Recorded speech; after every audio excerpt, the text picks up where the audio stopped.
Good evening to you all. My name is Hania Jodat with Roots Action.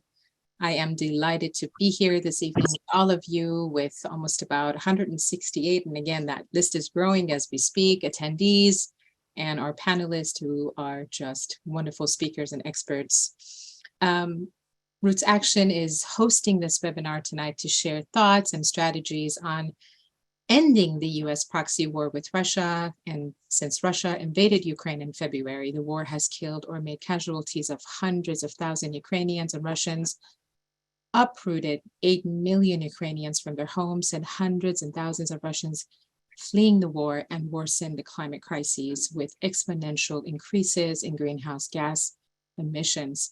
Tonight, we will not only explore efforts to amplify the anti-war movement, but also examine how US intervention in Ukraine, as well as NATO expansion, led to the current crises, which we're all concerned about. Tonight, I am delighted again to be joined by Wright, Khury Petersen, David Swanson, Mandy Carter, Dennis Kucinich, Marcy Winograd, Ryan Black, and we're hoping that Pastor Mike McBride can join us. So let us begin. Our first guest and my mentor, my colleague, who I'm honored to work alongside every day, Norman Solomon, is a national director of rootsaction.org. He is the author of a dozen books, including War Made Easy, How Presidents and Pundits Keep Spinning Us to Death.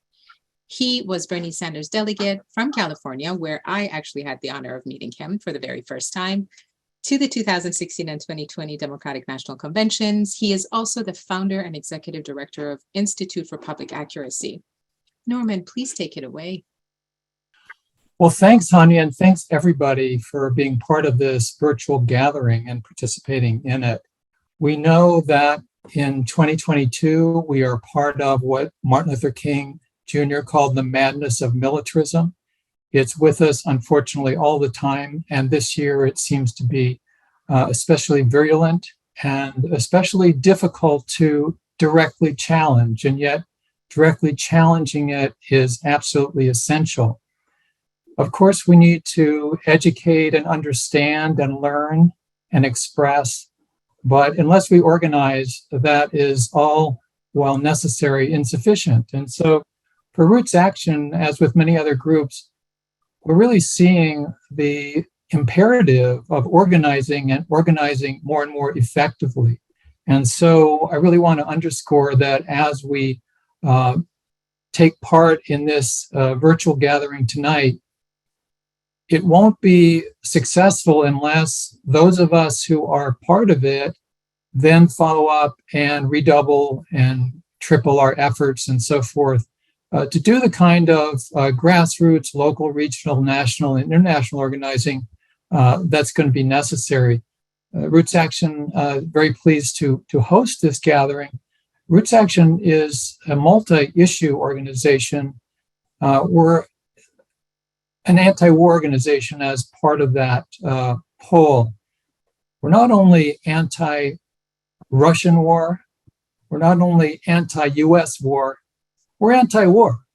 And on that note, we also are not just against Democratic Party wars or Republican Party wars.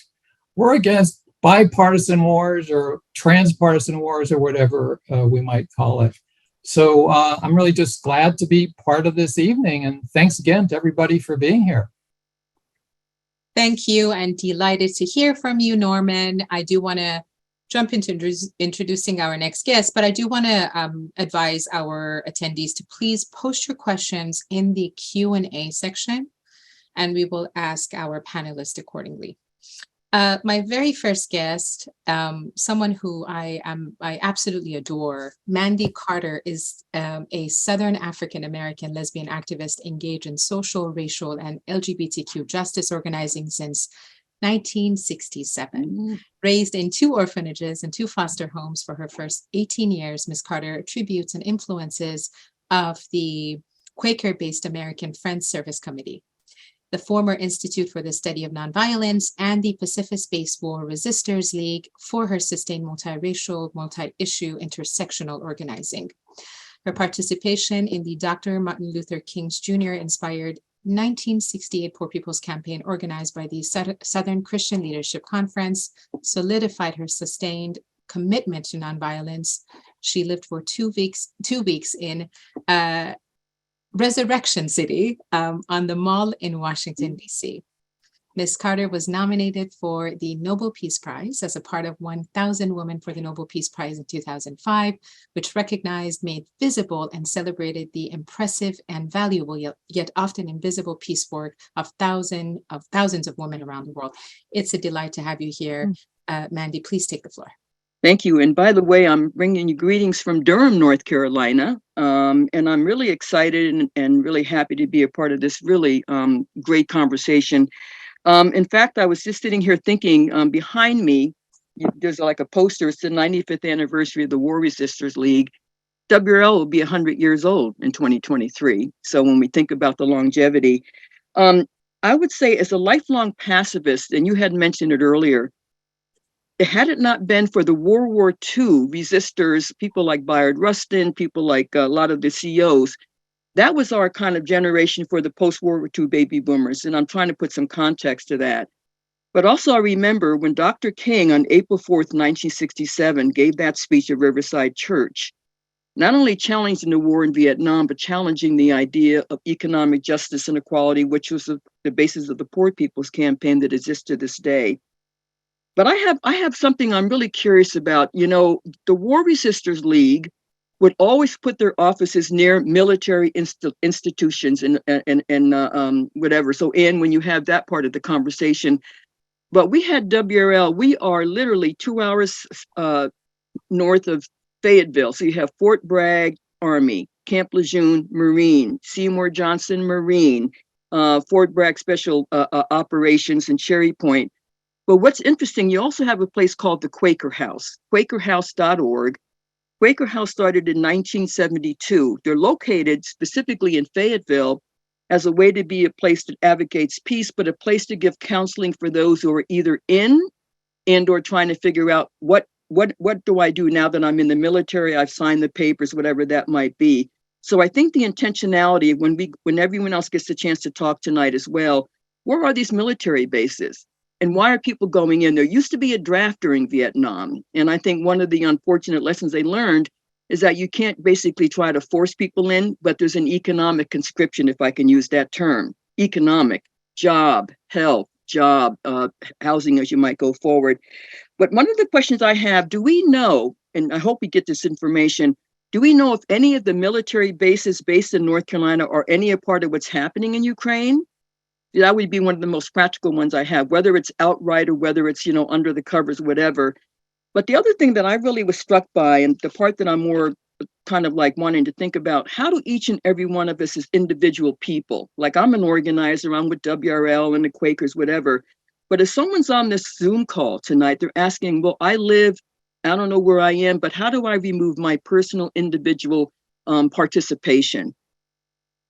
Taxes coming up April 15th. What about the idea about, is our money being used for the military? It used to be, it would be volunteer. Now they just take it out of it. So you have war tax resistance happening. That's another a kind of a individual way to remove remove one's personal participation. But also I'm thinking like now you have like young people in school. And if there's an option with the single largest employer, which is the military, to get a job, get a degree, get a whatever you might want to have, what are they going to do in terms of a potential way to make a living, if that's going to be one of the potential options? And I'm thinking of women, particularly people of color. And what about gays in the military? What do you do with that? I am a lifelong pacifist. And when they passed that whole gays in the military issue, that was really a conundrum for a lot of us, quite honestly. And I'd be curious other people's reactions on this call, because you're not going to advocate for it. But yet, if that's the only place you have to go because of the way they kind of create the economics, and if you're living in rural or the city or whatever it might be. But on the upside, and I'll kind of maybe wrap up with this, what I've been really intrigued by going forward, there used to be a thing called a call to resist during Vietnam. And one of the first people they indicted, wasn't Daniel Ellsberg, was Benjamin Spock. One of the biggest mistakes they ever made, the baby doctor, his book is in every household, but it was when other people like me who said, but I can step up, And if it means possibly be indicted for aiding and abetting, so be it. That might be the part that we get to play a role in. But I would hope people thinking back far enough, they wouldn't even have to think that that would be a possibility of what that might be in terms of this country right now. And it does matter. Hearts and minds and public policy. Who's sitting in Congress, who's sitting in our mayor's offices and the governor's offices going forward. So I would also put that on the table about hearts and minds, public policy really makes a difference. And then I think the thing I'll end with, and I'll be curious when we get to everyone else's part of the conversation, how do we, as baby boomers, I'm now 74. I got arrested when I was 18. We have a whole generation. I just found out that 18 to 40-year-olds outnumber us baby boomers now. I love that multi-generational, intergenerational possibility. Bring it. I'm real excited about being a part of that. So I will end there. And again, how does change happen? Each one of us has a role to play in that. And thank you so much for being a part of this conversation today.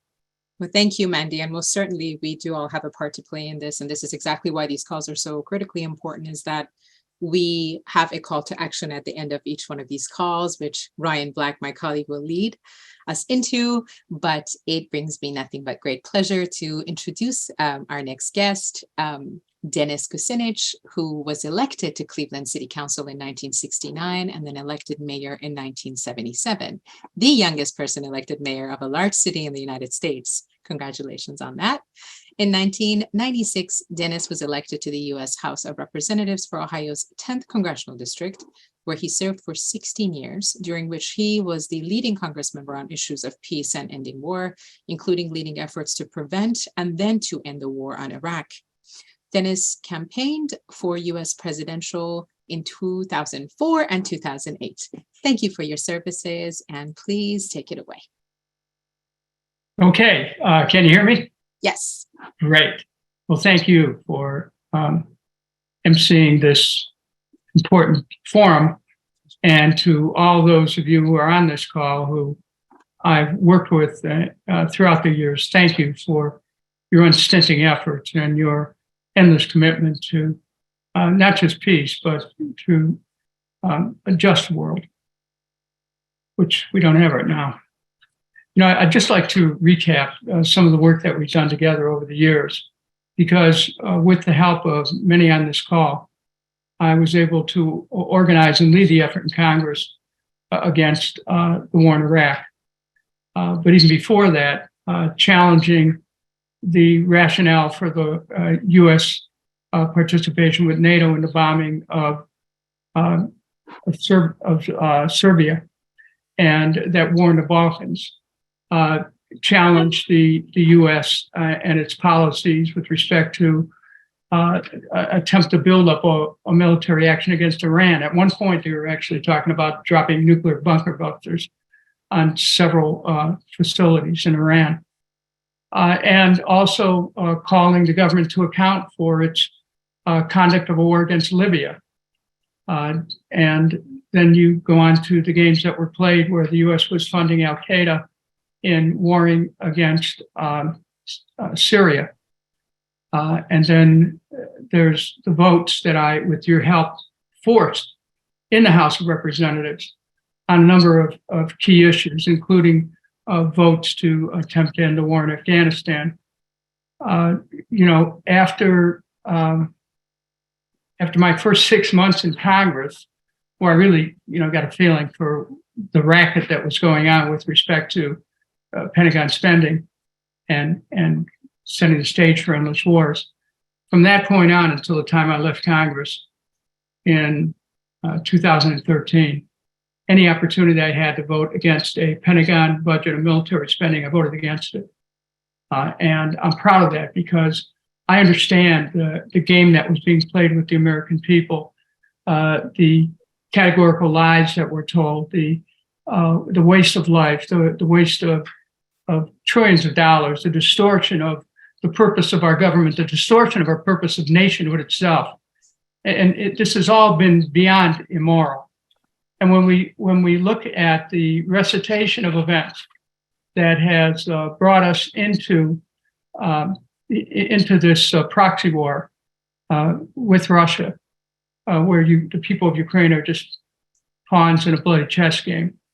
We understand, once again, the lies that are being told, the manipulation through the media, the attempt to make this some kind of a phony cause of U.S. Purpose in the world.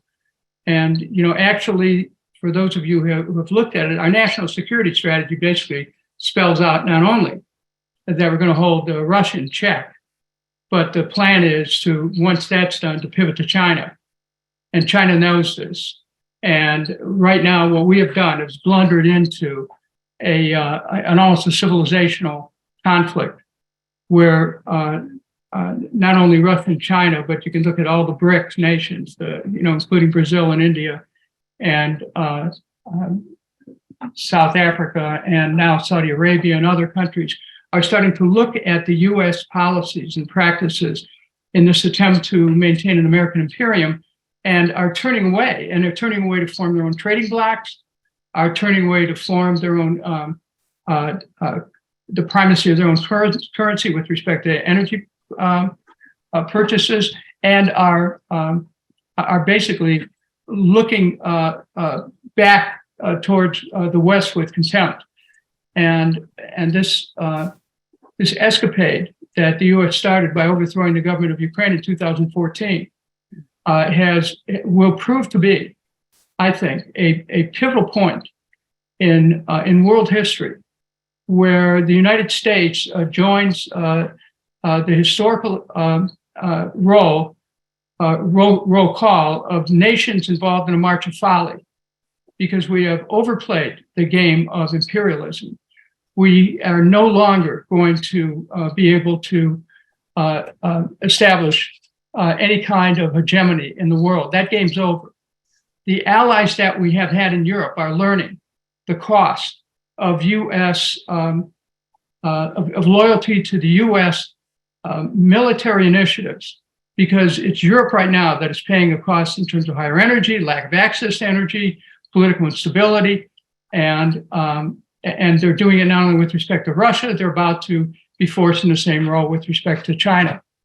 So, I think that, we can ask why, and we need to ask why. Those of us who are familiar with the Project for the New American Century have to recognize that that project has never died, that it is alive today, and that the neocons that are in the State Department are using a weak president who is easily manipulated, and that, together with the role of the Western media in putting out a false narrative, has helped to build the ignorance of the public as to what actually is going on. But people do know something's going on, because it's the amount of money that's being spent. Right now, the Pentagon budget for 2023 is $761 billion. That's a $33 billion increase over what was asked for previously. The Intel budget is $67 billion. The State Department budget is $60 billion. The money that will have gone to Ukraine over the past year will soon reach close to $100 billion, with a more recent request of President Biden for an additional $37 billion for Ukraine. So we're looking at close to $1 trillion in a period of a year, spent for what? To try to place the American dreams, ambitions, hopes, and desires of a country of over 340 million people on the altar of contemptuous war, and to drag Europe into it, and to use the sock puppet of NATO as some kind of a legitimate force, which it's not, which it's an anachronism that ought to be dissolved. But we have classic bungling, historical miscalculation, and what we're looking at here, the upshot of it is, I think, we see it: less reliance on diplomacy, more money for the military. They can't even keep track of the money they're sending over there. They admit it, that they cannot keep track of the money that's being sent over to Ukraine. And I think that's a point of entry to stir the American people's awareness. It's actually a weakening of the U.S. economy that's resulting, higher costs for fuel. They've wrecked our ambitions for a green economy. They have isolated the they're isolating the United States from a good part of the world. And the upshot's going to be the destruction, I think, of the EU community, eventually the cessation of NATO, which, isn't a bad thing. The Democratic Party is no longer a force for peace and justice when it comes to these matters, because they're in lockstep all the way, and even consider it a form of political advantage at this point to be prosecuting this war against Russia.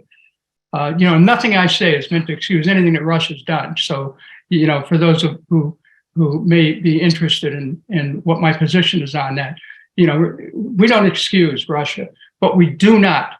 We're not Russians. We're Americans, and we have a responsibility to call our own government to account, and that's not happening. So, I think that as the war grinds on, meetings like this become very important, because we have an opportunity to try to set our country right. The odds become longer, frankly, every day. But it's only those of us who will hold that flame of hope and social and economic justice, who will take a stand, who will stand up and speak out, and who will push back against this growing gloom and doom, which is being visited upon the reality and the psyche of our nation and the world. So thank you very much for the chance to make a few remarks, and I'll certainly be open to any further discussion or to any questions. Thank you. And that is former Congressman Dennis Kucinich. Thank you so much again for your services in Congress and working against increasing the military and Pentagon spending. I always wonder how much of that money could be spent to wipe off the student debt crisis here in this country and provide affordable housing for folks who are sleeping in the streets now. So hopefully, one day we'll make that happen. Right. So let's go to our next guest, who I'm really excited about introducing, because as Mandy mentioned earlier, there is this excitement about having this multi-generational organizing together. And so it brings me nothing but great pleasure to introduce Khury Petersen-Smith, who is the Michael Ratner Middle East Fellow at IPS. He researches U.S. empire, borders, and migration. Khury graduated from the Clark University Graduate School of Geography in Massachusetts after completing a dissertation that focused on militarization and sovereignty. He is one of the co-authors and organizers of the 2015 Black Solidarity with Palestine statement, which was signed by over 1,100 Black activists, artists, and scholars. Before we go to you, Khury, I would love to again ask our audience member, and we're at over 200 people who've joined us from all over the world. I have a question from a gentleman from Ethiopia, actually, which is really exciting to me. But please post your questions in the chat in the Q&A section. I'm sorry, in the Q&A section, and we'll get to them accordingly. Khury, please take the floor.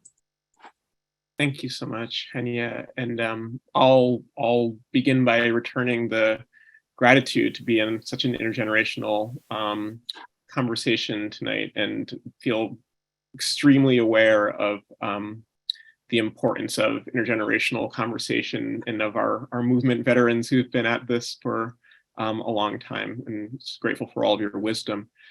With that, I'll kind of move to a down note, maybe appropriately for a conversation like this, but tomorrow's December, and just thinking about how this has been such a dark year, a catastrophic year for the people of Ukraine, of course. And I think a year of missed opportunities for people of the United States. The people of Ukraine, I don't think I need to elaborate. We all know that what is being lost right now, in terms of people's lives, in terms of culture, in terms of places, and the fact that many people are being displaced and joining the many millions of people around the world who are being displaced within and across borders. It's just incalculable. So I know that human toll is on all of our minds. When I think about the missed opportunities here in the US, there are so many also that I reflect on this past year. this is a year where we could be leaving as a society here much more sensitive to war and displacement based on what all we have seen play out in Ukraine. We've seen the kind of trauma of forced refugeehood that Ukrainians have experienced. We have seen the reality of the disaster of fossil fuels and their place, their enduring, kind of painfully resilient place in the world economy. And we've seen what happens when powerful states control the fossil fuels, like Russia. And we've seen so much in terms of disinformation. And this, in particular, what happens when powerful countries get to narrate the violence that they themselves are committing, right? So this is a year where we could be leaving with a lot more wisdom and a lot more lessons. And on one hand, I think that actually some of that has happened.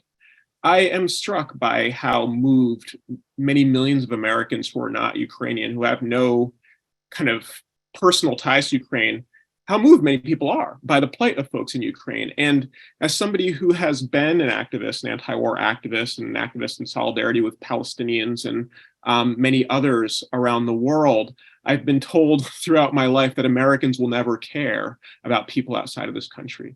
And this year proves that wrong. The US media, which for so long have, let's just say, not well represented the reality of what it means to be a marginalized person in this world, this year had the capacity to narrate in great detail and quite movingly experiences of Ukrainians, and frankly let Ukrainians tell their own stories. And so we see that those kinds of things actually are possible in the United States, which is really quite remarkable in a way.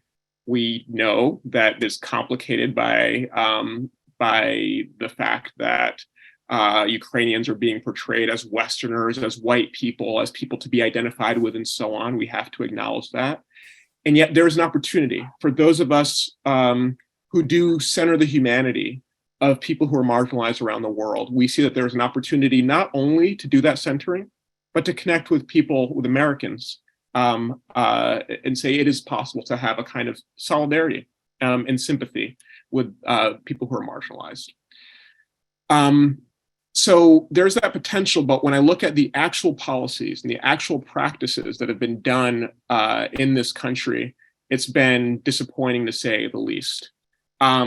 Instead of this being a year where the horror of war could be moving us as a society away from militarism, we're moving toward a much more militarized world, actually. And that is, for that, we have to talk about not only what Russia's doing, but obviously what Washington is doing, and not just Washington, actually, what London is doing, what Ottawa is doing, what Brussels is doing. I think that the US is leading the way, but the US and NATO, and especially the UK and Canada and Germany and others, are leading to a much more militarized world where there's more military spending, not less. There's more weapons sales, and frankly, more wars. The money for weapons seems to be endless in Washington. As Brother Kucinich just said, the people spending the money themselves aren't even keeping track. It just seems to be bottomless in terms of what they can provide in terms of US weapons for Ukraine. This has been a boon for the US weapons industry, actually. I think that that industry has made this entire year an advertisement for their products. We have a discussion of brand names like Javelin missiles and Patriot missiles in the mainstream media. They love that kind of thing. We see the militarization of borders go unabated, actually, in a time when we should be more sensitive to what it means to be displaced across borders. When we see what that looks like, instead of that being taken as an opportunity to rethink and reorder policies around bordering and refugee migration and so on, we see the opposite. We see more border militarization. And we see the people who always are the targets of that militarization, once again being the targets, people like Haitians, and people like Central Americans and others. And instead of the plight of Ukrainians being taken as an opportunity to rethink all of our border policy, instead we see a privileging of certain refugees, particularly white ones, right? A kind of reiteration of a racist border policy. And so also, while there is a conversation about Russia's authoritarianism, instead of that leading to, again, a conversation in this country about questioning authoritarianism in general, and in particular the authoritarianism that the United States arms and yet the United States supports, states like Saudi Arabia, like the UAE, states that produce their own refugee populations, like Israel and so on, we're actually seeing a more commitment to those states in U.S. relationships with them. So, and lastly, let me just say a word about fossil fuels, because again, if there was ever an opportunity to rethink the centrality of fossil fuels in the world economy, not only because of the catastrophic destruction wrought by the extraction of those fuels on the land, on the indigenous peoples of the land, what happens when those fuels are burned, and what it's doing to our climate, but also because the states that control that extraction, that the states that are the petro states, are precisely the violent ones. We have seen most of Europe, on one hand, send money for weapons to Ukraine and sanction Russia, and at the same time buy us fuel from Russia, which is precisely what allows Russia to carry out this war. So if ever there was a time to say, now is the time not only to demilitarize, but also to decarbonize, it would be this year. And instead, the opposite is happening. And again, it's Washington leading the way, saying, we will open our strategic oil reserves. We will provide more fossil fuels, in fact. And there is now a new round of extraction and commitment to fossil fuels happening.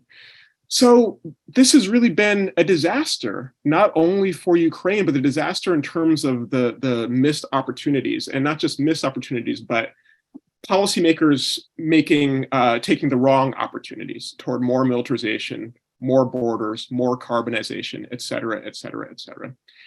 What I want to kind of conclude on is maybe a hopeful note about, if nothing else, the clarity that I hope we are taking out of this year. Clarity on what war looks like, especially with the knowledge that the powers that be are unfortunately preparing for more wars. Clarity, I think, about, I think there is something to be said, actually, about what happens when a state invades other countries and we don't respond, because actually Russia's invasion of Ukraine is not Russia's first invasion in this century. This century began with Russian brutality in Chechnya, and there was very little response, actually. There was Russian violence in Georgia a few years later, and again, there was very little response. And then a decade ago, horrific Russian violence in Syria, and there was not the right response. And that includes, I have to say, from our movements. So let's be clear, actually, about what happens when we don't get it together to respond. But let's also be clear about our role as ordinary people, who I think are the ones who are going to stop these kinds of wars. People like Brother Kucinich, people in Congress who are willing to vote down a Pentagon budget and who are willing to dissent from militarism, unfortunately, are far and few between. There have been a few moments where some people in power have raised right questions, but it really has to come from us. And let me say, in terms of what we can demand, there's so much we can demand in terms of demilitarization by the United States. It's not just Russia's aggression that is shaping the militarization of Europe. It is the US and NATO. The US is building a military base 100 miles from Russia in Poland. The US could demilitarize. The US could pull back its nuclear weapons that are in Europe, et cetera, et cetera, et cetera. That would be a contribution to demilitarization. That's the kind of thing that we have to demand in this country. So to conclude, this has been a year of war and a year that's pointing toward more militarization. And I think the question is, when this time next year rolls around, when we're going to December 2023, what will we be able to say we've done to make 2023 a year of less war and demilitarization? And I'll end with that. Thank you. Wow. Well, I could listen to you all day. So thank you so much for your words of wisdom. I'm actually emotional listening to you, but we certainly hope that we have no wars and no nukes, certainly. So next time around this, next year around this time. So David Swanson, my colleague, my mentor, who I work with on a daily basis. I'm honored to introduce him. One of the boldest organizers that I've ever met in my life. And he's someone who always speaks truth to power. That's just my bit of the introduction. And so I'm truly honored to work with you and learn from you. He's an author, activist, journalist, and a radio host, executive director of worldbeyondwar.org and campaign coordinator for rootsaction.org. His books include War is a Lie. He blogs at davidswanson.org and War is a crime.org. He is a host of Talk World Radio, and he is a Nobel Peace Prize nominee and U.S. Peace Prize recipient. I do wish to ask our wonderful panelists to please also share their Twitter handles for our audience members so they can follow you and keep in contact with you and keep up to date with the events that you have coming up. But David, please take the floor. Thank you, Hania, and thank you to all of you for including me in this with this incredible group of speakers. So we have so many knowledgeable speakers on this call, and I am so incapable of cramming into 10 minutes all the basic facts about the war that corporate media consumers have never heard and never will. And we've been over them so many times on so many calls during the past 9 months that we ought to have given birth by now, or in any case, I don't think I could do it again, even if I had the time, when all the videos and articles are out there to be watched and read by anyone interested. And some great places to start are the sites that you see on this slide: worldbeyondwar.org/Ukraine, progressivehub.net/no-war-in-Ukraine, peaceinukraine.org.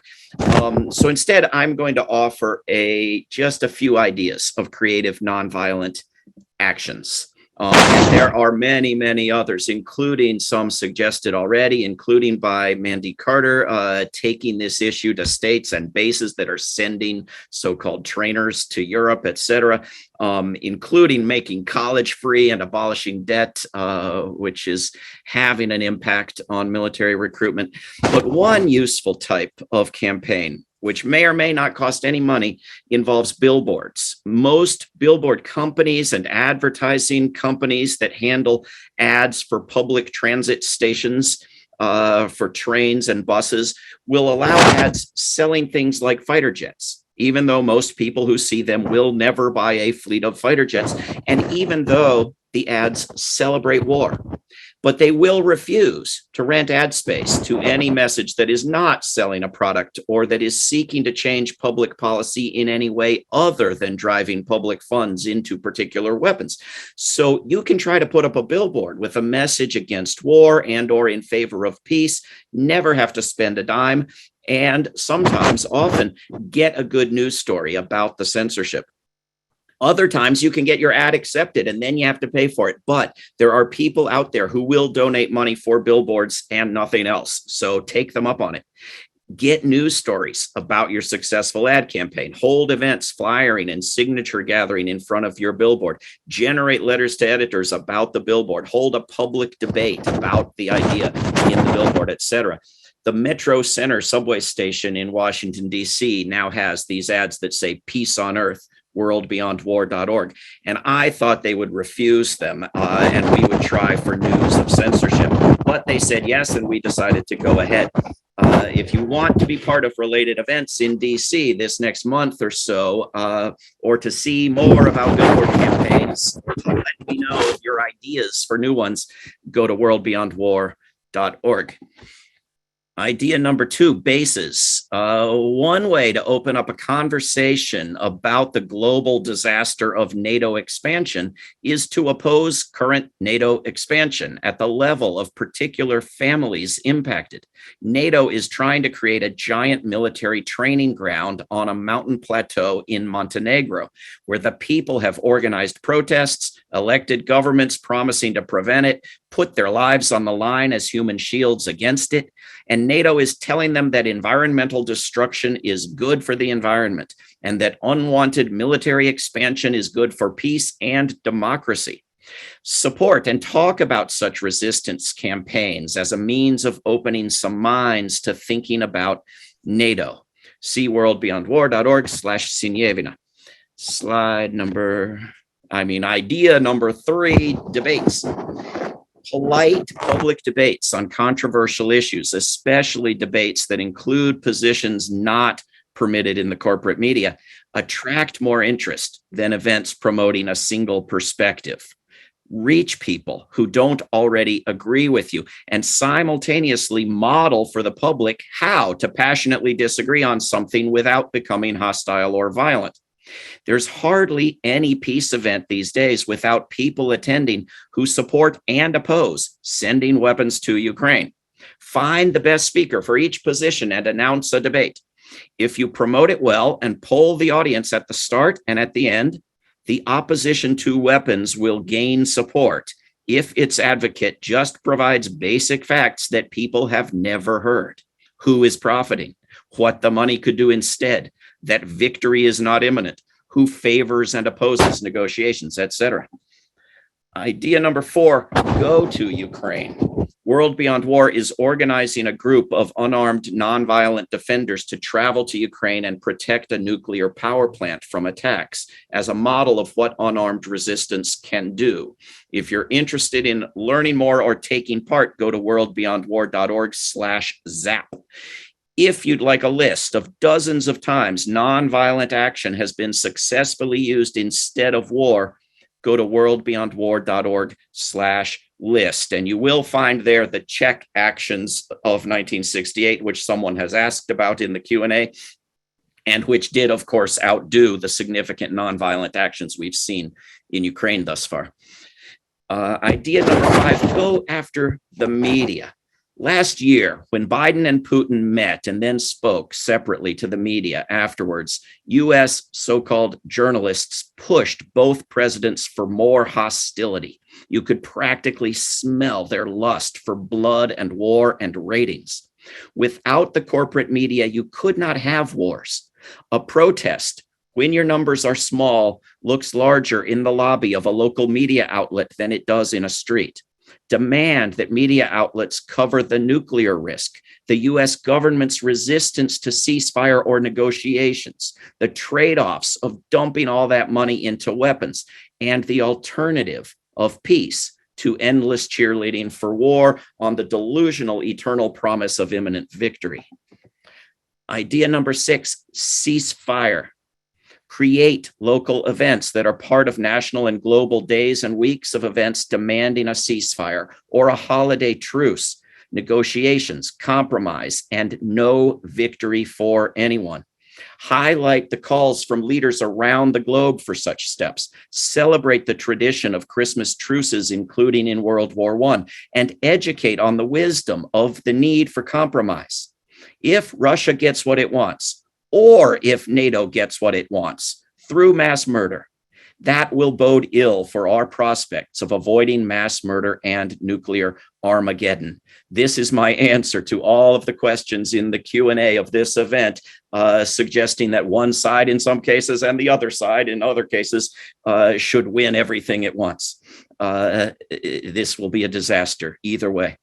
Or if the two sides go on for years, both failing to get what they want, that too will bode very, very ill for humanity's prospects. The only way we all get what we need is for neither war maker to get what it wants. This is called compromise. There are children's books, there are signs on playgrounds with basic wisdom that one is not permitted to say to the State Department or at a meeting of the Congressional Progressive Caucus. Promote this understanding. Last but not least, idea number 7, even when you're not in Rome, do as they're doing in Rome. Italy has dock workers blocking weapons shipments and giant peace rallies with top politicians opposing weapons shipments, demanding a ceasefire and insisting on negotiations and peace. I have lived in Italy. Italians are the same species as Americans. They have no special magical powers, but they do have a tradition, perhaps based on numerous political parties and chaotic short-lived coalition governments, of being able to separate policy from party, waiting to support peace until one of the two political parties empowered to participate in US government does so is a death sentence. Being for peace first and demanding that the politicians follow is the only path to survival. Believing the lies that protests do not matter is as tragic as believing any particular war propaganda. Believing climate collapse is real, but not taking advantage of 80-degree winter days to rally for peace is climate denial. So get out there and rally for peace. Do it in mid-January, do it in February, do it in March, do it until war is over. Thank you so much, David, for that wonderful presentation. And before the call ends, we're going to go to Ryan Black to lead us to some call to actions that we have coming up as well. I do see that there was a question in the chat whether this meeting is going to be shared with our participants. Absolutely. Every single call that we've hosted, we've held, that has been either placed on our Roots Action website or Nuclear War Initiative website, as well as our Twitter and social media accounts. So please watch out for those.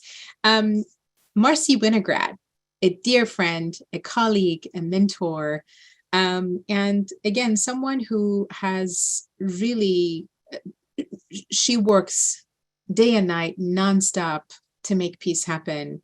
And I admire your energy. I admire your dedication to the peace movement. She is the coordinator for Code Pink Congress and a steering committee member of the Peace in Ukraine Coalition. A former congressional peace candidate, Marcy served as a 2020 DNC delegate to Bernie Sanders and co-chairs the End Wars and Occupations Team for Progressive Democrats of America.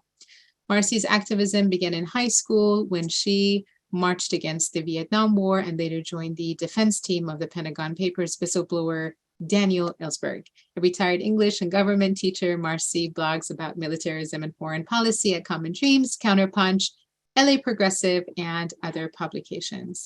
It is an honor to be with you tonight, Marcy, and please take the floor. Thank you so much, Hania, Norman, David, all of you. I am honored to be with you and to be part of this panel tonight.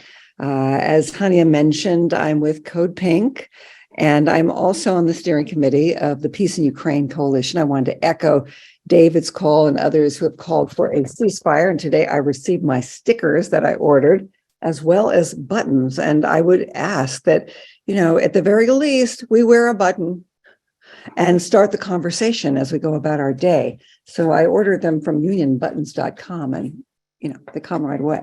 I wanted to share a couple of ideas with you tonight. And one is that to end the war abroad, we really need to win the war at home. And forgive me for using the word war twice in that sentence, but I do feel like it's an uphill struggle to deconstruct two of the most pernicious myths that we continually hear to justify the narrative that we can win the war to the last Ukraine. We can fight to the last Ukrainian and win this war with Russia. So two myths that I wanted to point out. One is that the war was unprovoked. Okay. So I've read essays of those on both the left and the right who challenge this and say it was unprovoked. They say, look, people on the left are pointing to NATO expansion to Russia's borders from 12 to 30 countries. And but most of those countries that joined NATO joined in 2004, the last round. And so that was 18 years ago. So to tackle this, I think that we really need to point out what the United States has done more recently to incite this war. And with that, I ask that Bill share the screen and show this document. There were two documents, more recent documents, one that was signed by Biden and Zelensky in September of 2021, and this one that was signed by Blinken and his counterpart in Ukraine in November. And basically what this says is it's a reaffirmation of Ukraine as a de facto NATO member. We hear a lot about NATO's, Ukraine is not in NATO. No one would have allowed Ukraine to join NATO. This has nothing to do with Ukraine joining NATO. Well, this is ridiculous. I mean, here you have this document that says we want to do everything we can to embolden Ukraine as what they call an enhanced opportunity partner, an EOP. And what does that mean? That means that Ukraine will be integrated into the military command structure of NATO. And this was a reward for Ukraine helping out in Kosovo, in Iraq, in Afghanistan. So there is a strong linkage here between NATO and Ukraine. And in addition, this document, as does the former document that Biden signed a couple of months earlier, it also underscores that the U.S. will never recognize Crimea as part of Russia, and that it will arm Ukraine. It will encourage Ukraine to reclaim Crimea. Now, any student of history will note that this is a recipe for slaughter, okay? Russia is not going to give up Crimea. That's where it has a naval base at Sevastopol. Crimea was part of Russia for almost 200 years, and then it was given to Ukraine's administrative control by Khrushchev, and nobody's really clear why that happened. There are different theories. But the bottom line is this was a setup for the United States to get Ukraine to fight Russia on our behalf, to do the dying and the fighting on behalf of the United States so the U.S. could maintain its supremacy in a unipolar world. All right. So those are two issues, that it was unprovoked, and the other one is that, as David said, that we could win this militarily, or Ukraine could win this militarily. And I think we have to tackle this when we talk to people. What happened in Kherson? We saw all this excitement about Ukraine on the battlefield. They defeated the Russians in Kherson, and Russians had to withdraw. Well, what happened after that? So Russia launched missile strikes on electrical grids. Kherson is basically uninhabitable without electricity or power in sub-zero temperatures. So we have to dispel people of this notion that this is a winnable war militarily. So those are the two things that I would challenge in a conversation with somebody right off the bat. The other part of my presentation was to share with you our Peace in Ukraine Coalition website. So if Bill could bring that up, I'd be grateful. Code Pink launched this coalition following the Russian invasion of Ukraine, which we clearly oppose and call for an end and a ceasefire. Our coalition includes dozens of organizations, including World Beyond War and others. Progressive Democrats of America, Roots Action has been involved. And our main asks, our demands, are ceasefire now, do not risk nuclear war, diplomacy, money for climate, jobs, healthcare, and not weapons for endless war. And then if we can stop here, if we can just go back to that picture of Medea, we are involved in a number of activities, one of which is to promote Medea Benjamin's new book that she wrote with Nicholas J.S. Davies, War in Ukraine, Making Sense of a Senseless Conflict. Medea is on a nationwide tour right now. She's in Northern California, and she's speaking to audiences. This is a terrific video, actually, that I ask that you share. We also, on the Code Pink website and on the Peace in Ukraine website, have a curriculum, more of like a discussion guide. If you want to have 10 or 12 people or 5 people, however many, over to your home or a friend's home in your living room, you can show this 18-minute video that gives you some context for this war, and then have a discussion. What questions did you have going in? What was answered? What are our next steps? That sort of thing. In terms of the coalition website, I also just want to point out a few things that may be helpful as you organize.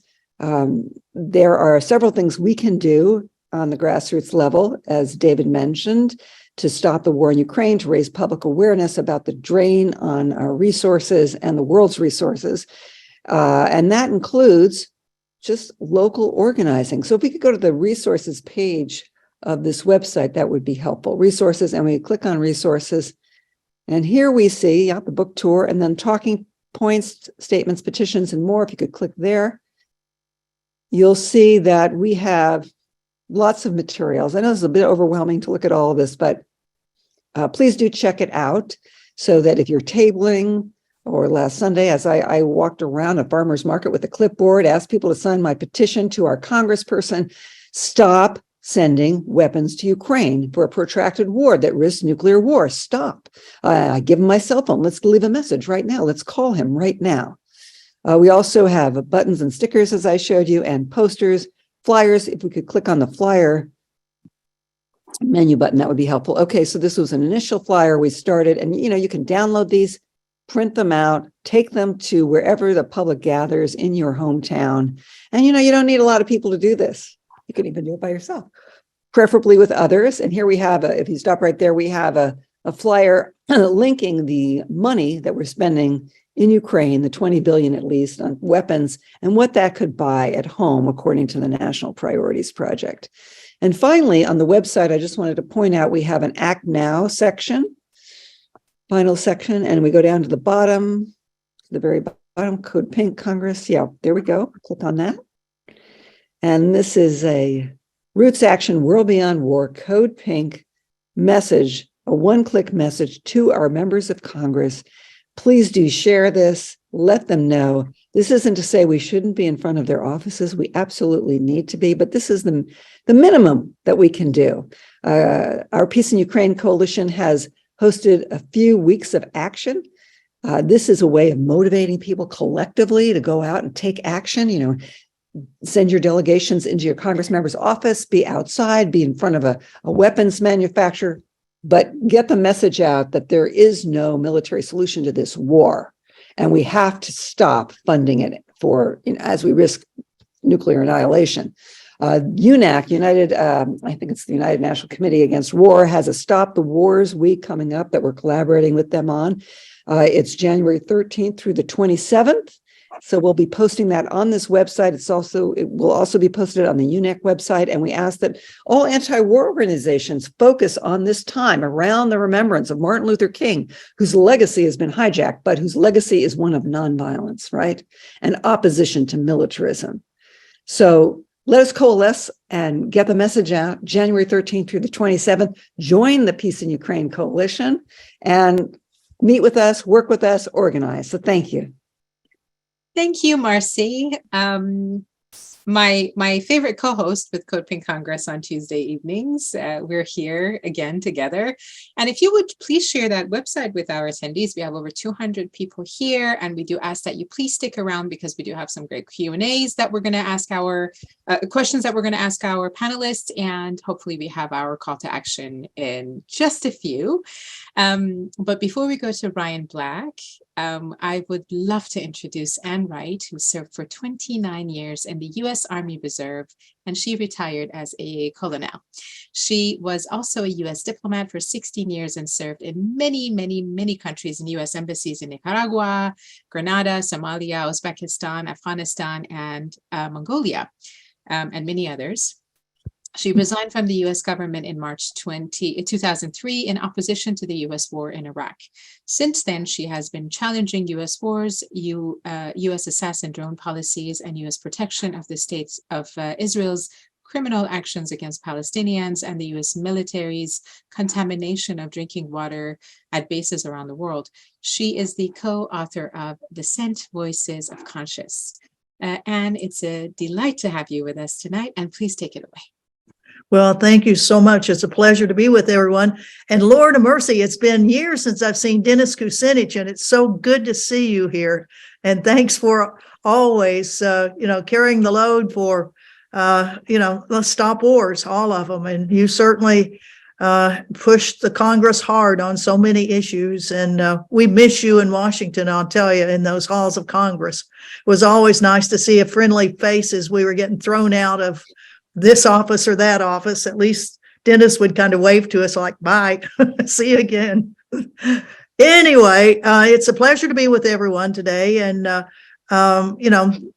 as everybody's been saying, we've been talking about this for almost a year now. It'll be in February, 2 more months, it'll be a year of the war of Ukraine. And as we see, it just keeps getting worse and worse and worse. More people killed, more infrastructure destroyed, more of everything going into a war. And, the comment of almost $1 trillion has been spent on this so far. And I wanted my little part of this, as I was thinking about what I wanted to talk about, was, we talk about how much money is going into Ukraine, and there's other places that things are going. And I wanted to just mention 2 countries that are right near Ukraine that we talk a little bit about, but not much. But we see large numbers of U.S. military that are now being assigned in Poland and Romania. So, Bill, if I could ask to share a screen, and I'll put up a couple of slides on this, because I think it's really important that we see the breadth of what is actually happening now. So what I'm going to talk a little bit about are Ukraine over here, Russia behind everybody's pictures over on this side, but particularly Poland, huge country of Poland, and Romania. Those 2 countries are receiving a huge amount of military funding from the United States. In the NATO summit in Madrid, which I and several others attended in July, President Biden announced that an Army Corps headquarters, a corps, that's several divisions, corps headquarters was going to be put in Poland, an Army garrison headquarters, a field battalion support unit was going to be there. It's the first permanently stationed U.S. forces on NATO's eastern flank. Over 10,000 U.S. personnel are on rotational duties in Poland, 10,000. Also in Poland, the United States is building a missile Aegis ashore facility, and that's part of a NATO missile defense system. Poland has now formally requested buying Apache helicopters, 96 of them, $7 billion. That will be for the war manufacturers, the weapons manufacturers of the United States. It'll make Poland the 2nd largest user of the Apache helicopters in the world, besides the United States.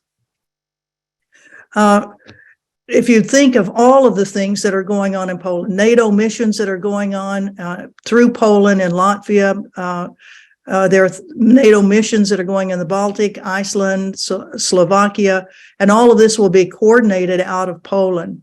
The United States has new joint declarations with Poland, the Enhanced Defense Cooperation, NATO Status of Forces Agreement for the protection of U.S. military when they do criminal acts in Poland. And again, the Aegis ashore facility, which is something that the Russians have always said, you don't put missiles right next to our border. Just don't put them right there. Just as we said to the Russians, during the missile crisis in Cuba 60 years ago, don't do that. But the United States is doing it. Lots of direct commercial sales that are going on into Poland. Hundreds of millions of dollars. The United States has approved nearly $300 million in foreign military financing, which helps pay off some of these things, the military equipment that Poland wants, and nearly $2 million in military education and training, which means Polish officers and NCOs will come to the United States for training, or we will send U.S. military to Poland, as we are sending into Ukraine and Romania. We've had over 34 million security assistance in Poland for various kinds of military mobility, weapons of mass destruction, counter things. And then we go on to the other country I want to talk about, Romania. now that Romania is hosting one of the NATO regional headquarters for the Southeast. It has a fully operational multinational brigade, which would be about, a brigade is about 1,800 people. In 2005, the United States and Romania signed a defense cooperation agreement that includes several facilities in Romania. There are 3,000 U.S. military troops stationed there, and then another Aegis ashore missile defense site being constructed in Romania. 200 sailors and Navy contractors are there. The United States uses an air base in Romania. The 101st Airborne Division has 2,800 soldiers there, which is a lot of airborne folks, which I'm sure the Russians are going, why do you have to put the airborne there? You know, the amount of money that the United States are spending on all of these NATO countries is quite remarkable. And even more remarkable is the number of U.S. military that are now assigned in Romania, Poland, and on temporary duty in virtually every one of the NATO countries of Eastern Europe. So this is a photograph of what else is going on there. And this comes from NATO itself. If you see all of the forces that are NATO forces that are in all of the countries, there is a reason that Russia for over 2 decades has been commenting to the U.S. and NATO, why are you putting all this stuff right on our border? We need our own national security. Please back off, back your forces off. Don't bring Ukraine into NATO. That was kind of the last red line, although as we've heard from, every source available, the deal that the U.S. struck with the Soviet Union at the demise of the Soviet Union was that the United States and NATO was not going to poach the Warsaw Pact countries, but we certainly have. And then here is another photograph that shows how much weaponry that NATO and the United States has in Eastern Europe. So there's a really good reason that the Russians have been very fearful of what NATO and the U.S. has been doing. And as several of our panelists have mentioned, the fact, none of us are condoning the horrific decision to invade Ukraine. But it is another lesson for us all as citizens that our politicians are well willing to get us into wars. The war that I resigned over in 2003, that war on Iraq, we know what our politicians do, and we are not giving up the fight for sure against politicians who wage war. But it is really difficult. And as we're seeing, they spend blithely $1 trillion a year on this war. So with that, I'll just pass it back to everyone. I can make these slides available to anyone who'd like to have them. And again, thank you all very much for being with us this evening. Thank you. Thank you, Anne. And you answered my question. I was going to ask you how we can access those beautiful images and the content. So thank you so much for sharing that with us. And please let myself or Ryan know if you need help with getting it to our audience members. So Ryan, it is time for us to go to our call to action. Before we do that, and before I introduce Ryan Black, who is my comrade and partner in crime, I do want to give all of my love to Bill Lackemacher, who does our tech behind the scenes, for just being so incredibly patient and just doing such a wonderful job at making sure that these calls go smooth. So there's a lot that needs to get done behind the scenes. So I want to send my love to you and thank you for always being up for a good challenge. So Ryan, who happens to again be one of my wonderful colleagues, he is a Roots Action organizing coordinator. He is a political organizer and digital marketing professional based in Fort Wayne, Indiana. He previously worked with various marketing agencies and for campaigns across the country as a consultant, campaign manager, and a videographer. So everything that you see in our toolkits, when you go to rootsaction.org, Diffuse Nuclear War, it is the wonderful work of Ryan Black, who, again, I'm honored to call a friend and a colleague. So please take it away and lead us to some good fun. All right. Thank you so much, Hanya. Excellent call so far. It's been just an honor to watch all this and now be a part of it here at the end. So I've been helping organize the Diffuse Nuclear War Coalition since early spring sometime. And of course, the big fear in Ukraine is that it ends up in a nuclear war. And unfortunately, none of us make it out of that alive. Probably we all starve to death. It's not pretty. So I wanted to quickly give an update on the coalition, Diffuse Nuclear War, what we've been organizing, what our next action will be, and how you can get involved. So the Diffuse Nuclear War Coalition is a coalition of about 100 organizations across the country working to reduce the risk of nuclear war. As we all know, very few members of the House and Senate have spoken out in support of measures to de-escalate tensions between the nuclear powers, nor seriously revive negotiations for nuclear weapons treaties and disarmament. Diffuse nuclear war is activating people to change that and bring nuclear weapons issues back to the forefront of people's minds, and specifically the need for action right now so the current situation in Ukraine doesn't spiral even farther out of control. To that end, we've done several things. Starting in June, we hosted a big educational Zoom call honoring the 40th anniversary of when over 1 million people gathered in Central Park to demonstrate against nuclear weapons. And Mandy Carter was there for that, who's on the call today. In October, for the 60th anniversary of the Cuban Missile Crisis, we helped organize groups who did demonstrations and pickets on the ground in nearly 60 cities across the country with hundreds of signs and banners printed that said, "Say no to nukes." The events were super successful and we got a lot of local and some national press coverage out of it. Now we are planning the next steps. So a few weeks ago, we sent out a questionnaire to organizers and coalition members, and we learned a few things. First, we asked what they wanted to focus on next. 77% of respondents said they wanted to focus on diplomacy, not escalation. This was the top, most agreed upon answer by far.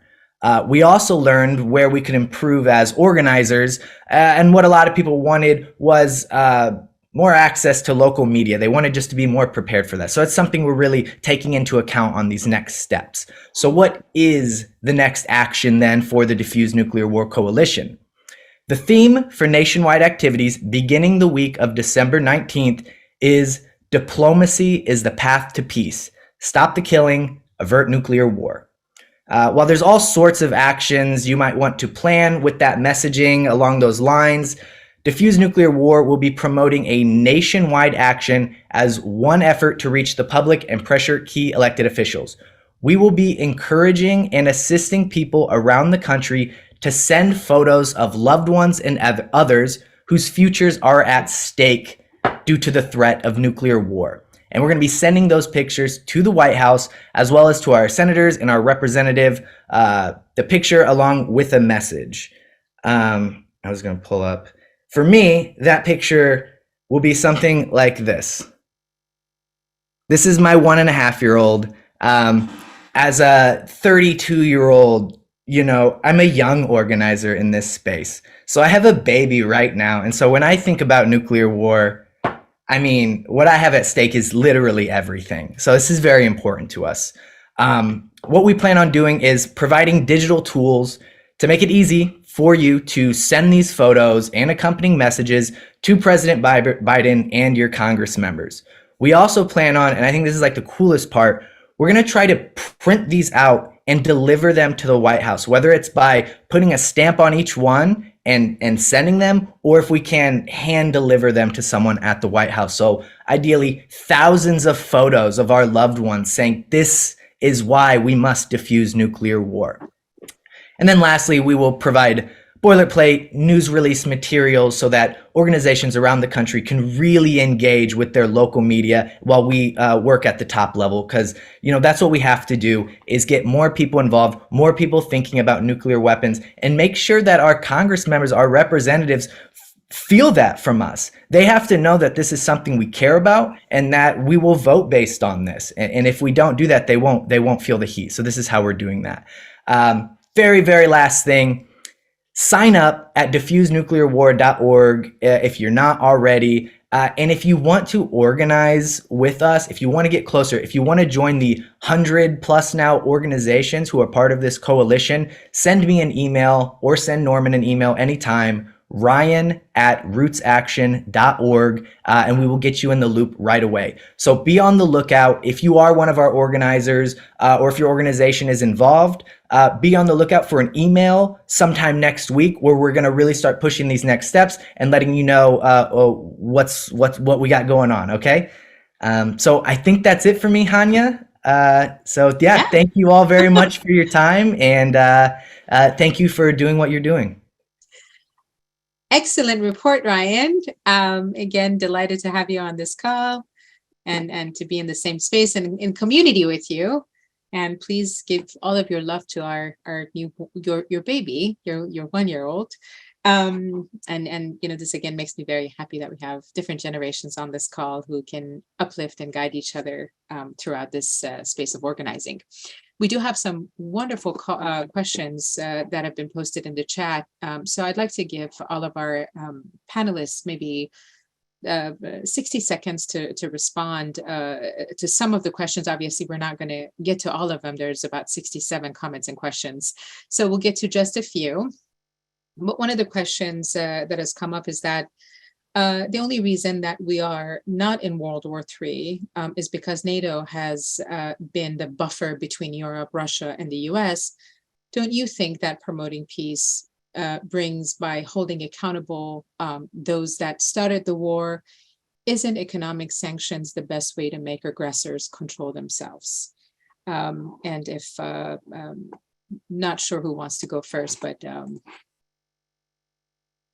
do I call on somebody? David. I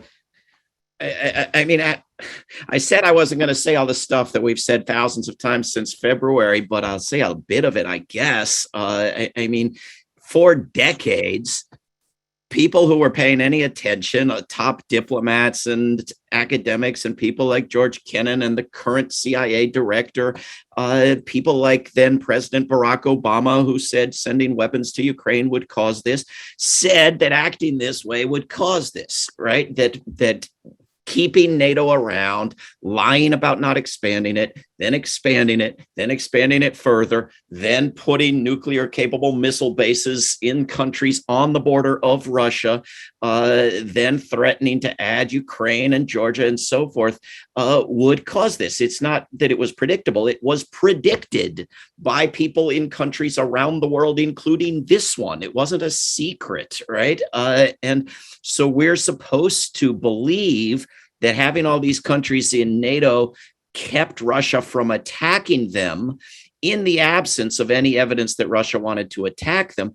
And we're not supposed to know how these countries kicked the Soviet Union out in the first place, right? That's just supposed to be erased. Like the phrase singing revolution is supposed to mean nothing. The idea that people could surround tanks and sing songs and drive an occupying enemy out of their country, we're supposed to think of that as some sort of hippie fantasy and not know that it happened. And there's another question about what was done in the Czechoslovakia when the Soviets went there, but I don't know what to say to the notion that that building up aggressive militarism doesn't generate wars. It does consistently. You can chart the military spending and the wars. They go together. And we've had a century of people claiming that if you spend more on militarism, you'll get fewer wars, and disproving it decade after decade and just believing it anyway. I don't know what to say to that. And I'd like for one of our other panelists to please touch upon the question about sanctions, economic sanctions as well. So I'll call on maybe Anne to add to this as well. Yeah. Well, I've been in Russia for 2 trips, citizen diplomacy trips, in the last 6 years. And the very first time in 2016, we went to Crimea.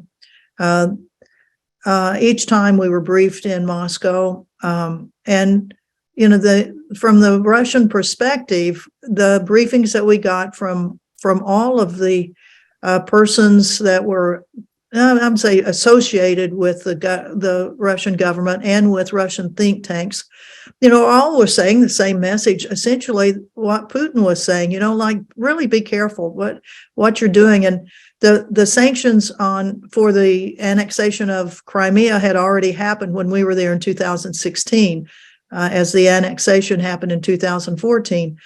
And the Russians that we were talking to said, yeah, they do hurt. They do. There's not a doubt that they hurt. But on one level, they said that those sanctions have forced us to be much more resilient ourselves and to start not relying so much on the international community and importing so much of the products from the rest of the world. That the sanctions that you guys have put on us have actually in some ways helped us. Now, the huge sanctions that the United States and NATO countries have now put on Russia, to include, essentially stopping the international banking and things like that really have impacted dramatically the lives of Russians. And, it's part of the policy that the U.S. always talks about. It's better that we sanction them than kill them outright with bullets, and never saying, oh, yeah, well, sometimes these economic sanctions kill people too. A lot of the marginally economic marginal folks really do suffer under these. And, if the United States ever had a group of countries that would really sanction us, although in one way, with the shipping problems that are coming out of China, with the U.S. having put so many sanctions on China, that is having an effect on what is happening here in the United States. Not that we are being sanctioned as such, but the results of some of this is starting to come home on us. And on the issue of energy and all of that could be a whole program itself. But economic sanctions kill, just like bullets. Thank you. All right, Mandy, Dennis, Khury, Marcy, would you like to chime in, or should we move on to our next question? I just had a quick follow-up with Anne and also with Marcy and also Norman. You know how we talk about our peace organizing here in the U.S.? Who's doing that internationally? You have the American Friends Service Committee, War Resisters International, Fellowship of Reconciliation. But could anyone comment about the international partnering with what we're doing here in this country?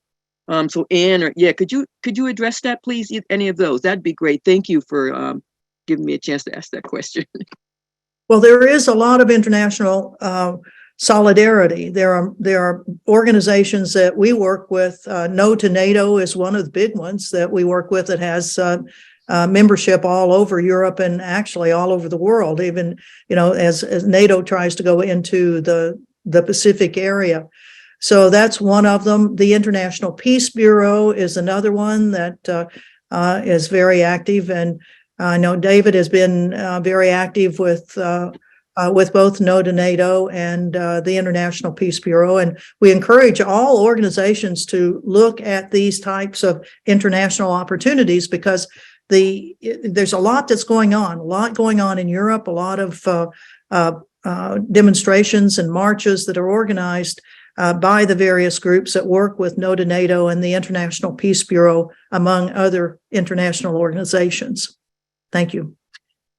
Thank you so much, Anne. I have a question for Dennis. Having served as a Congress member, and now that we are talking about organizing as grassroots activists and organizations, what did you find to be the most impactful to put the pressure on Congress members? Because you all have had these conversations behind closed doors. So I think it would be very helpful for us to strategize to see what do Congress members really care about and what makes them, inspired to do good. It's really important to get an estimation of what's happening in Congress now, and not approach Congress in some generic way that activists may, but to really be sensitive to the underlying dynamics that are in both political parties. With respect to the Democrats, the Democratic Party has essentially crushed any effort to try to bring about diplomacy, to try to find another path to end the war in Ukraine. And I don't see any change in that whatsoever. As a matter of fact, the returns in the last election, notwithstanding that there's multiple factors involved that slowed the Republican advance, is being read by the Democratic hierarchy as a confirmation of the foreign policy of the administration. Now, does that mean that among Democrats you cannot raise questions? The questions that need to be raised, certainly we have to press for at least a ceasefire. And I mean, that's an intermediate step. I think the amount of money that's being not sent but misspent becomes of great concern here, particularly when so many Americans are having trouble making ends meet with rising inflation, the cost of goods, energy costs itself, which fluctuate week by week. But the fact is that Americans are having difficulty making ends meet. Well, they see over $91 billion headed towards Ukraine with, as I mentioned earlier, virtually no accountability. Now, with respect to Republicans, the Republicans have already opened up a discussion about the misspending of U.S. tax dollars. And I would expect to see that there will be congressional hearings on this. There'll be Inspector General reports. There'll be an effort to try to bring this information to light, and that will cause the public to sour on any further funding. But it'll be too late for the $37 billion, which President Biden has just asked for. It is expected to be approved in this lame duck Congress. The Republicans, however, actually present an opportunity for some accountability with respect to Ukraine. But don't rest easy with that, because Republicans are quickly pivoting to confrontation with China, which, by the way, happens to be compatible with the administration's position in our national security strategy of making China the number one target of American military power to hold China in check. So, it's not, we cannot look to Washington for a resolution of this. It won't happen. The war is going to drag on. But the various efforts that are already being made, the visibility that is being talked about in this discussion today, is extremely important to build the a movement, not just for peace, but for a new role for America in the world. We can no longer be a nation above nations.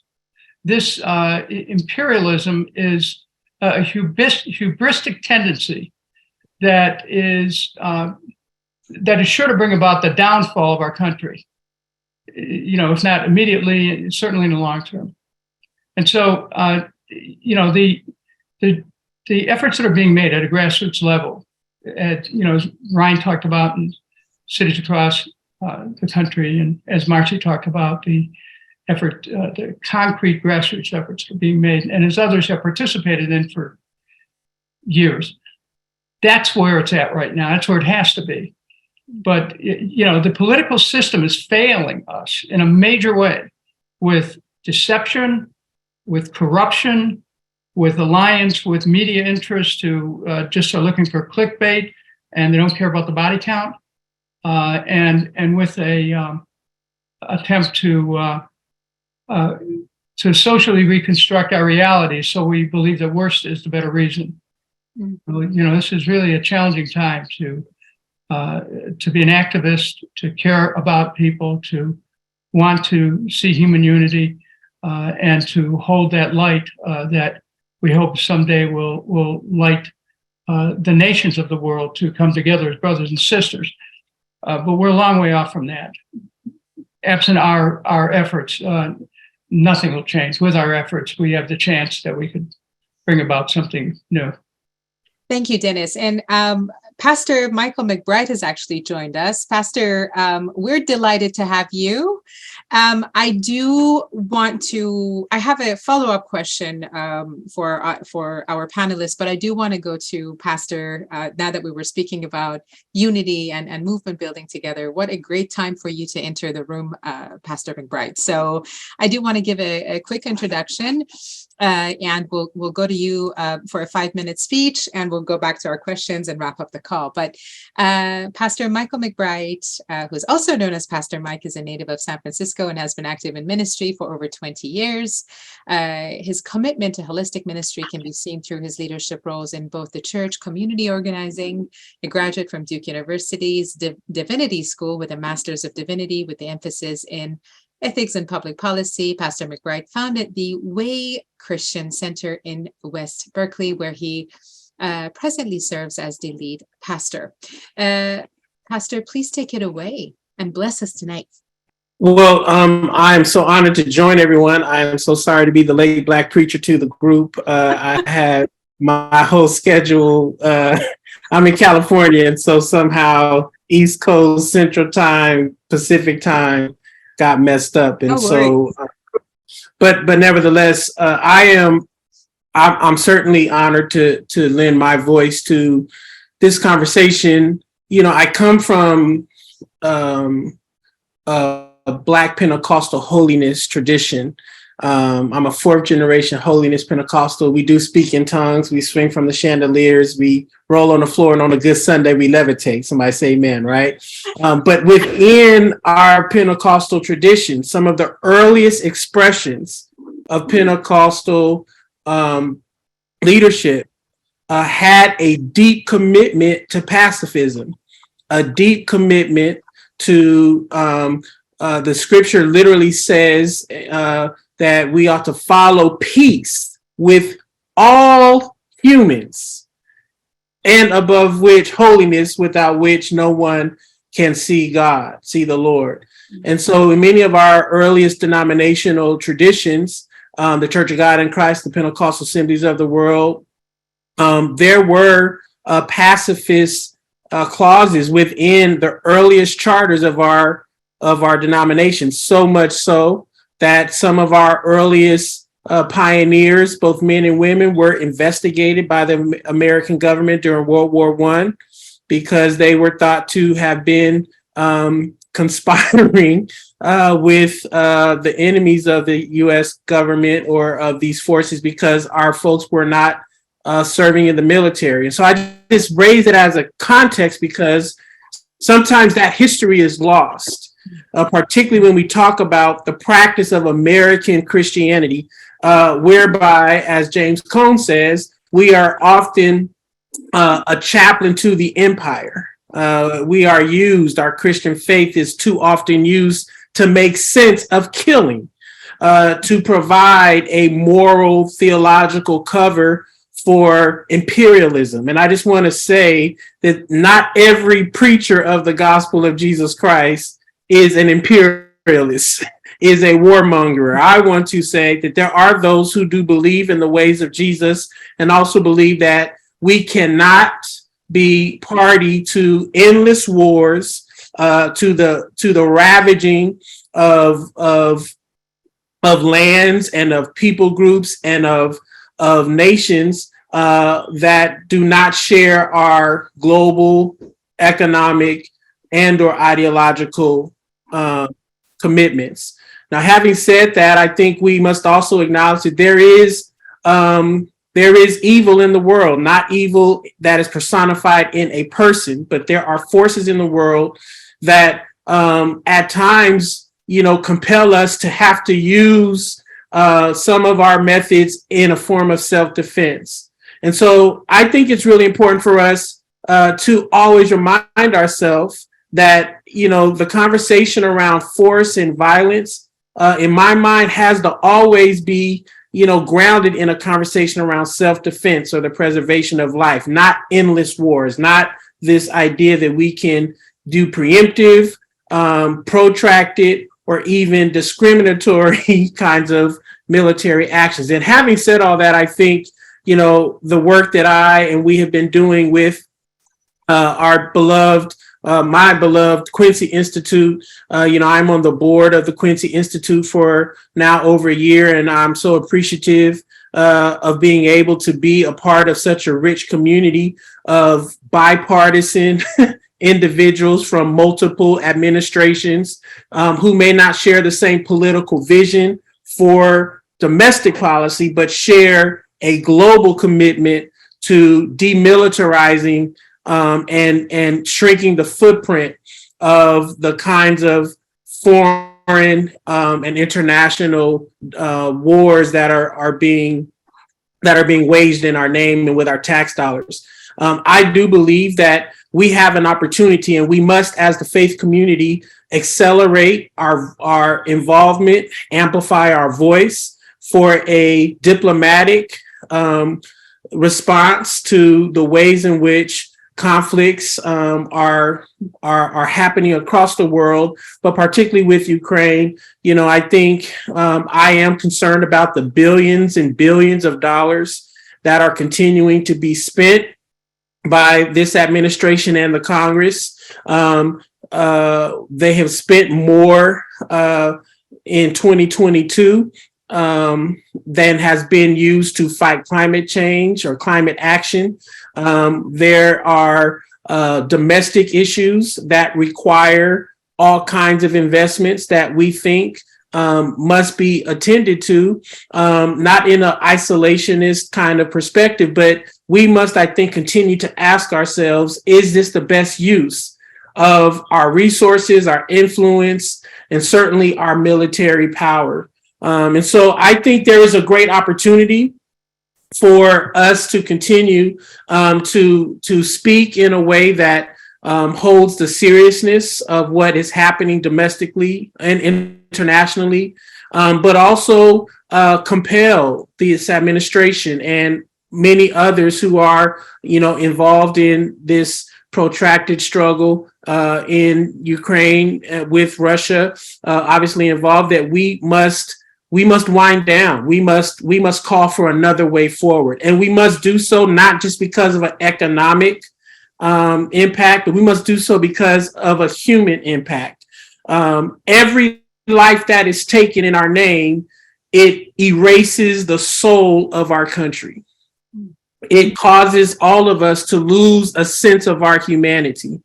It gets us more and more addicted to the shedding of blood as a means and as a way to make sense of what it means to provide security and peace in the world. I believe we must exercise a new muscle, and we have moral leaders like Dr. Martin Luther King Jr., who 55 years ago, this past April, gave a compelling speech around the war in Vietnam. You could close your eyes and believe that Dr. King was speaking about today, right? And so the question for us is, what is it that the American government, the American populace, our foreign policy has not learned over the last 55 years? As someone who literally spoke on this 55 years ago can say the exact same words, and we are still morally out of resonance with the vision of a beloved community, a safe world. And so in this way, I always want to call Democrats and Republicans out of a competition of who can be the most forceful, the most tough on crime, the most hawkish. Is there not another way to secure peace and justice and harmony and healing in the world. Even with the seriousness of nation state violence, both international and domestic, is there not another way that we can envision and imagine a way forward where we do not put ourselves literally on the precipice of nuclear annihilation? That to me is my hope and prayer, and I'm certainly glad to continue to be with all who hope for that day of peace and harmony. Thank you again, and please excuse my lateness. Thank you so much, Pastor. You certainly took this Muslim woman to church and back, and it is not even Sunday. So thank you so much. Please do share your information with folks who are in attendance. We still have a very large number here with us still, and it is 6:46 in Southern California. I do have time for 2 more questions, but we'll just move over them quickly. I did have a second question to what Dennis was speaking about and answering. The question comes up about how we thread a needle of challenging the war in Ukraine and the U.S. military support for that war, while not appearing to be a part of the Tucker Carlson supporting movement. And I guess there is now a desire for some of the Republican Party has come out against this war. So how do we kind of thread this cautiously and gently so that we don't align ourselves with the likes of Tucker Carlson? So maybe Dennis, if you want to start off with answering the question, and I can move on to other speakers. Yeah, frankly, I think it's a good thing that Tucker Carlson opposes this war. And if you have somebody who you may tend to disagree with, who suddenly agrees with you, isn't that what our learning process should be about? That it's what a congressman from many years ago said, that he had no permanent friends nor permanent foes, just permanent interests. And our permanent interest must be peace and social and economic justice. And if we use that as our polar star, if someone wishes to step into that light of that star and proclaim an alliance with us in some way, shape, or form, I think that's a good thing. And I wouldn't hesitate to appear on his show to speak about these issues. And I think it's imperative that we not shun people because there may be a range of other issues with which we may disagree with them on. But on this one, the cause of world peace is the fundamental matter that holds this planet together. And if we do not find a fellowship of agreement on this, we will perish. This world is not guaranteed to us. And you would be shocked, as I was through my 16-year journey to Congress, to discover the limited understanding of very powerful people of the consequences of their action, of the destabilization of the world, of the murder of innocents, millions of innocents in wars that should have never been fought. And so, we're at a crisis moment here. And I say, Tucker Carlson, come on down if you're opposing this war, and all those others who happen to be on the right side of the political spectrum. We need to find alliance with them. When I was in Congress, there was a member of Congress, Ron Paul, some of you know the name. And Ron and I built a coalition among Democrats and Republicans who were opposed to U.S. military involvement in a whole range of matters from 1997 all the way through to 2013 when I left the Congress. Were there other issues we disagreed on? Of course. But on this is such a fundamental issue that we cannot just say, well, this guy is not my cup of tea. No. We have to expand the breadth of our understanding of humanity in order to embrace the contradictions that exist, even among people, especially among people who may agree with us on one big thing and disagree with us on 10 others. Thank you so much, Dennis. Anyone else would like to add to that? Should we move on to our last question of the evening? May I say a word? Sure. Just, can appreciate that and appreciate, I don't know, on the kind of long road to demilitarization, there'll be all kinds of folks on that road, you know, and it'll make sense to be open-minded with what decisions we make strategically and tactically. But that aside, on a different page, I'm just concerned that I don't know, that I'm concerned the progressive community surround the anti-war position. I mean, it's a tragedy that the forces that are most associated with opposing troop deployment are Trump and like those people, you know? And I'm concerned that, I think this is for a number of reasons. One is that I'm concerned that for too long, a progressive agenda in this country, the big we, our progressive community, has accepted it as a solely domestic project. That if we just address kind of economic inequality in this country, then that's sufficient, and not taking a global and internationalist view. I'm also concerned about, I mean, you know, David just said something in the chat that we should be concerned with policy, not party. And I'm concerned that we get locked into this bipartisan frame in the US.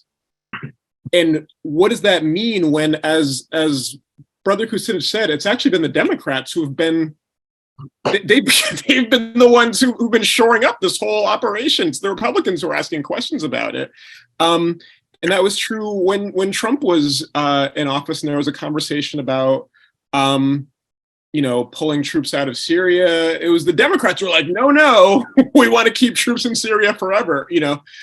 So, and I'm concerned that if we so narrowly are just looking at, you know, every election every couple of years and accept that solely as the parameters of our whole agenda, I just think that it's meant that the conversation outside of Washington, which is a far more expansive, we have so much more space. I mean, Brother Kucinich can speak to this. I mean, I talk to folks, you know, I work with folks who are on Capitol Hill.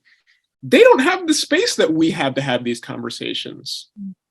And we accept limits on ourselves. So I'm really concerned about that. I'm concerned about the fact that this might seem slightly different, but for me, it's all about this question of reinvigorating internationalism in the progressive community. At the moment, there is this unreal revolt happening in Iran right now. I think what's happening in Iran is at the forefront of like the struggle for freedom in the world. This mass feminist revolt that has actually, whereas initially there wasn't much of a conversation in the US, there has been more of a conversation. And for the first time in my lifetime, I feel there's a conversation in this country about what Iranian society looks like and about Iranian humanity. And I'm concerned that it's actually the US left, the progressive community, that is quite muted on what's happening in Iran. We're not, in mainstream, there's a conversation about what are we saying about it? So I think that we really need to revisit, because there's an incredible history of internationalism among progressives, and construct in a new moment what it means to have a kind of internationalist outlook. Right. And we could talk about, thank you for your solidarity with the Iranian women, Khury. I myself come from that part of the world, and so it's been very challenging to see some of the images that are coming out. But it is 6:40, it's 6:55, and I just want to quickly just ask one last question, and I guess I'll pass it on to you, Khury and Mandy, and maybe Pastor Michael, and we'll end on this shortly is we talked about intergenerational movement building, right? Let's talk about, Khury, how we're going to be able to get the younger generation involved in the anti-nuclear, anti-war movement more than we've managed to do so far. How do we make this message a bit more hip so that people are now more attracted to it, and lead us into that talk? Well, yeah, I'll say a couple of things, which is one, I think that we need to really commit to making our spaces and our work intergenerational. I mean, I talk to veteran activists, I talked to folks in my family, about what it was like in the 60s. And it was like a matter, of course, for a whole generation of activists, that of course our outlook is international. Of course, the problems that we face in this country are not limited to this country. Of course, we have to have a view that goes beyond. And I think that we really have to, us at each generation need to insist on, the wisdom that can only emerge when we're all in conversation. The other thing is that there are conversations about violence in the US that are live among young people that I think we at the internationalists need to actually bring an internationalist lens to. And I'll just talk about the rampant, unreal gun violence in this country, which, at this point, it's like earlier in the year, we had this horrific shooting in Buffalo, immediately followed by this horrific shooting in Uvalde. And now we're ending the year with this shooting in Colorado and then another one in Virginia. And there's this pattern at this point where, the shooting happens, the Democrats say we need gun control, the Republicans say it's not about guns, and then nothing changes. And I think we need to talk about the manufacture of these weapons. Where do these guns come from? And I think that we have to talk about the fact that the US is actually the #1 weapon seller in the world. And that has something to do with the enormous number of guns on the domestic market. This is what a lot of people who are facing, the threat of gun violence going to high school are thinking about. And I think that we can expand the conversation beyond what's happening in our schools to a more global scope. So we can bring in an international perspective. Thank you so much, Khury. And Mandy and Pastor. And this is just real quick. I think demographics are also something we put in the mix. Women are now the numerical majority in this country, the only one I know. 18 to 40-year-olds now outnumber in a good way of our baby boomers. And we knew that from World War II resistors and COs to Vietnam, but there's a parallel to that if you think about our World War II resistors, Vietnam War resistors. But the other thing I really wanted, and I'm glad Pastor Mike's on here, faith-based organizing also has to be an inclusive part of this conversation, and not only in English. We have to think about what's the language justice, food justice, whatever it might be. So what excites me is not only we know that, but then what do we do about it proactively? So when I say to you, the changing of hearts and minds and the changing of public policy, if we keep those two things in mind generationally and where we live, I'm here in the South. And by the way, Pastor Mike, I'm a hop, skip, and a jump from Duke University right here and North Carolina Central. We have 11 historically Black colleges. So my hope is really resting on this wonderful combination of youth, elders, but also lessons learned going forward. And thank you for the little babies. Ryan, thank you for showing that little child. That's where my hope lies, those little babies and those children, and thinking about that. So I'll stop there. Thank you, Mandy. And we'll let Pastor Mike finish the call for us. Well, I am a graduate of Duke Divinity School, so I spent 3 years in North Carolina. My father is from Goldsboro, North Carolina. My family was emancipated in Red Springs, North Carolina. And so I'm just a North Carolina guy hiding out in the Bay Area. Somebody say amen, right? But I will say, just to this point of intergenerational element, one of the, obviously, historically, at least as I understand the history, the Black Panther Party for Self-Defense, the Latin Kings, internationalism was a huge part of their ideological assumptions. And those were young people, right? In the 1960s and 1970s, that was a part of how people were politicized. Young activists like Philip Agnew, Tef Poe, some of the Ferguson revolutionaries have kept that energy alive coming out of Ferguson. What we have found, though, is that this internationalist sensibility usually gets thwarted when people start talking about Israel-Palestine, start talking about the ways in which militarism shows up on the African continent or in Latin America. All the progressives run the other way, like someone has sprayed Raid in the room or something. And so one way that young people will join a conversation like this is when adults who claim to hold these sensibilities are consistent across every context and not just the ones that we like. Young people are very good at smelling a rat, and they like to call out the inconsistencies of adults, me included. That's how I become more radical. I hang around with these young people and they let me know that the Rev stuff stinks sometimes, right? And so I think if we do want to have an intergenerational conversation around this issue, young people are not that difficult to convince as relates to, as Brother Khury mentioned, the intersection between the militarized budgets and the militarized equipment that shows up in Black and brown neighborhoods and then are used to repress and to unleash state violence. The over presence of guns in our communities that are not made in our communities, but are made sometimes in another country that can't even be sold in that country. Young people are making these connections. We just must make sure that as we show up and have an intergenerational, not just conversation, but an organizing movement, we are able to have consistency, have honest conversation, and push up against some of these boundaries that may make some of our more status quo folks a little uncomfortable. And we are glad to provide some of the fuel for that. And so thanks again for this space to be together. Well, we certainly at Diffuse Nuclear War, Roots Action, World Beyond War, Code Pink look forward to coalition building with all of you here on this call. It has been an honor for me to host this with David Swanson, Norman Solomon, Marcy Winograd, Dennis Kucinich, Pastor Michael McBride, Mandy Carter, and Wright, Khury Petersen-Smith. I'll get that name right once and for all soon. Ryan Black, and our tech, Bill Lackemacher. Thank you all 200 plus of you who've been on this call for the past 2 hours. We look forward to our future calls and keep on doing the good work that you're doing. It's been a blessing and an honor, and have a beautiful rest of the evening. Thank you. Good night.